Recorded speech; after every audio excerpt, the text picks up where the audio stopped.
Good morning, or afternoon, or evening, depending on when you're watching this. It's morning here, and I have probably half hour before I have to get ready for a healing session with someone in Pennsylvania who might watch this later. And today I'd like to talk about releasing emotions from um, from a place of observation. So I call the work that I do observational healing because it's best done when we're observing the healing process as opposed to being inside of it. So inside of it might look like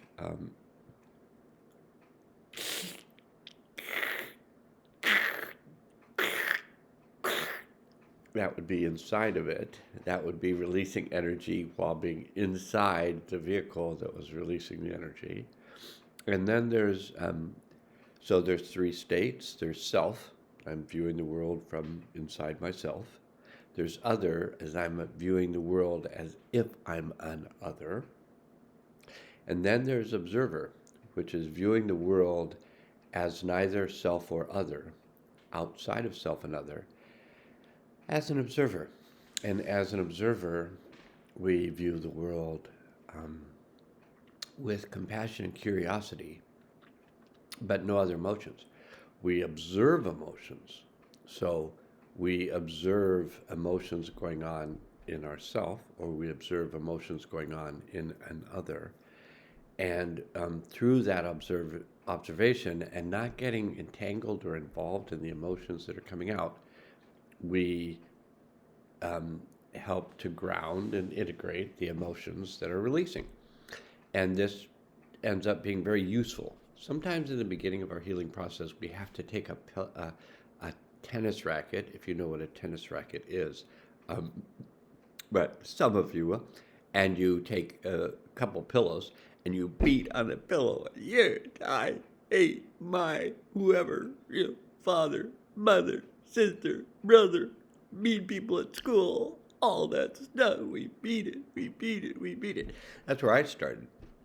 When I was 19, I was in group therapy with a group of hippies that were starting a communal vineyard in Northern California.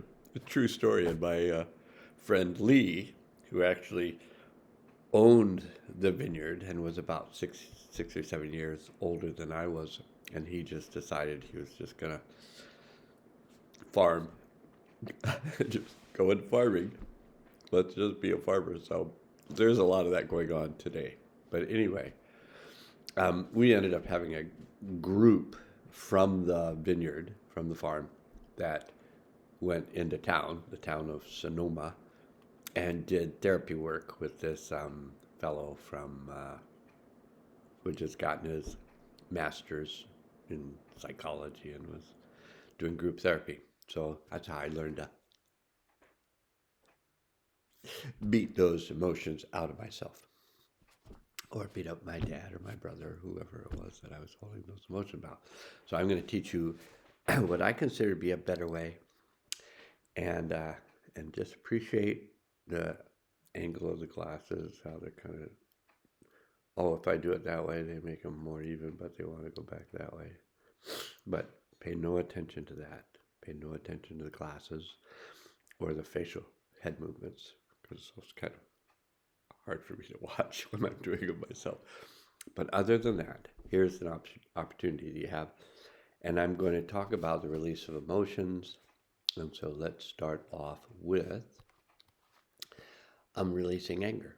No, let's start off with releasing shame. So shame is one that, many people feel. They're shamed because they did this thing and they weren't supposed to do this thing, and people made them feel bad about doing this thing, or they made themselves feel bad about it even though others didn't know that they had done this thing that they were taught that they should feel bad about, whatever that thing is.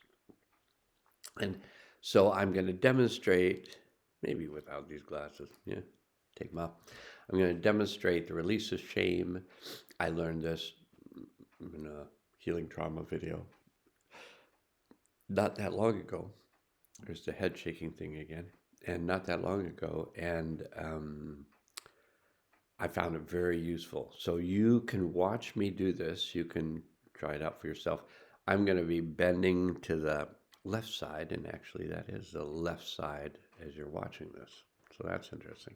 I'm going to be bending to the left side. I'm going to go into a state of shame, and then I'm going to come out of it. And so just watch it. If you want to pause and go into shame and come out of it yourself, you can.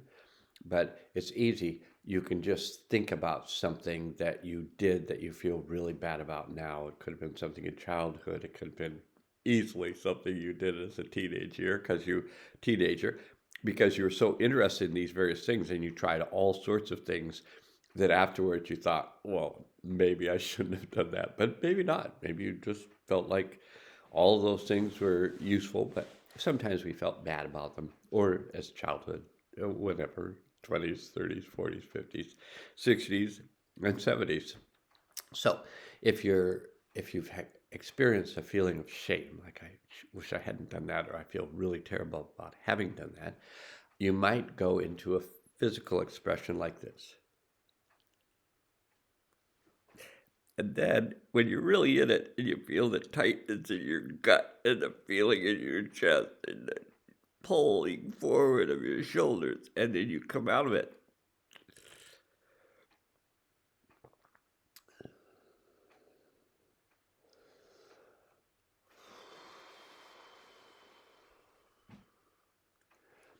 That's the release of shame.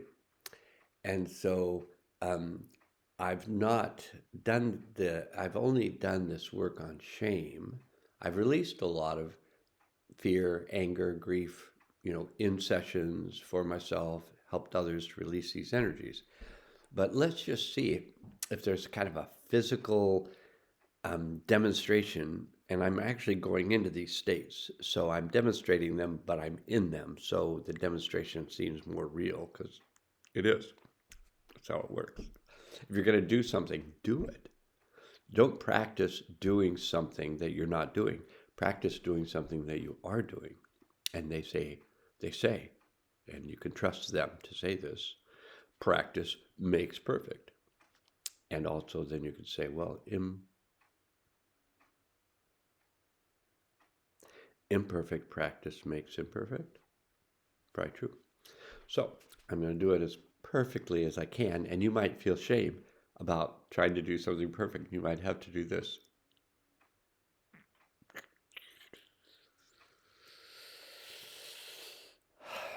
And release the shame so you can go into the anger. So think about something that has made you angry. I can think of something really just not that long ago, maybe an hour, something that made me angry, I won't necessarily name that thing, but these things happen, and we find ourselves, having these thoughts like, well, a person shouldn't be like that. They should be like this. And why aren't they more like me? Because I'm anal retentive, and I'm ACDC, and I'm ADHD, and I'm very specific about how I wash dishes or how, whatever, it's all stuff. And then we can think about a person doing it differently than we do it. We might get angry. And we get angry, we're like,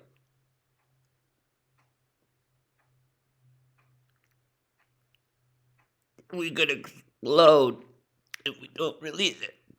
But if we release it, we could go.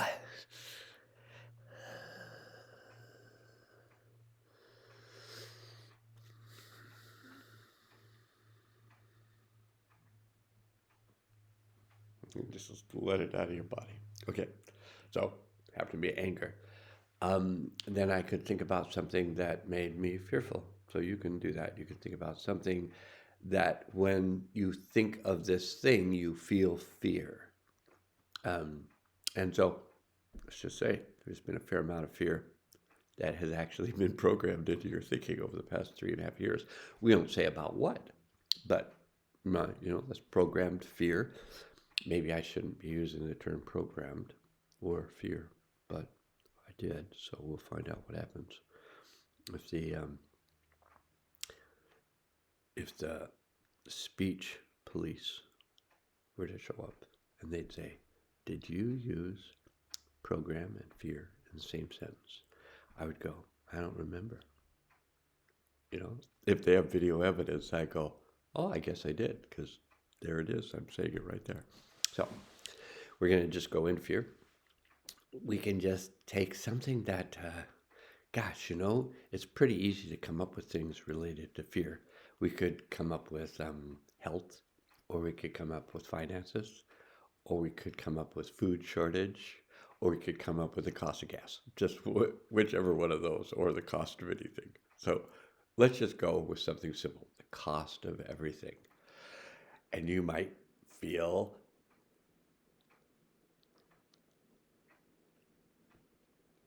like you stop breathing. You hold your breath. You might feel your lower rib cage tight, your upper rib cage tight, your shoulders tight, your neck tight, your head tight. And then you can just let it go.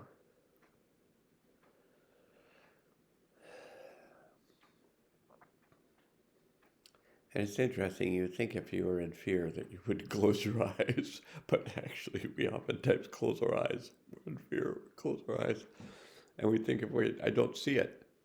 But the problem is fear is mainly based on things you're imagining. So you could have your eyes open, closed. You could go into fear in the dream world where you're just making stuff up in the dream world like you're making stuff up in this world. Okay, so we've done anger and we've done fear, and then there's grief. So you can easily come up with something that you feel grief about. There's plenty. And so let's just think about something that we feel grief about. And then let ourselves go into it. It has a particular sound. And it's kind of a sinking feeling. And then sometimes you'll see people rock back and forth a little bit. And there could be sounds of grief. But we're going to let it go.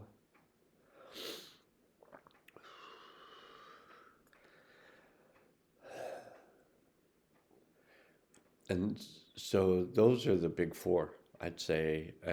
Guilt, let's do guilt some other time. But shame, fear, grief, anger, those fear, grief, and anger are the ones that come up the most in healing sessions. But I think probably shame as well. But that is a demonstration of letting go of these feelings. So I did say do it as an observer, but I'm teaching you how to do it fully inside the thing. So you can pick small ones and then release them. And as you get better at releasing them, you can pick larger ones. Then you have the feeling of letting go of these emotions that are arising as a result of your thoughts. So you just explore this. I've explored this for 72 years.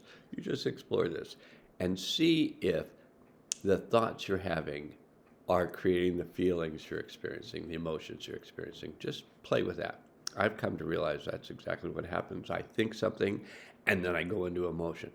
So this is teaching you how to think something, go into the emotion, release the emotion, and think something you like better. If you're making it all up, make up something you like. And that should be enough for now. And now I will say, Namaste.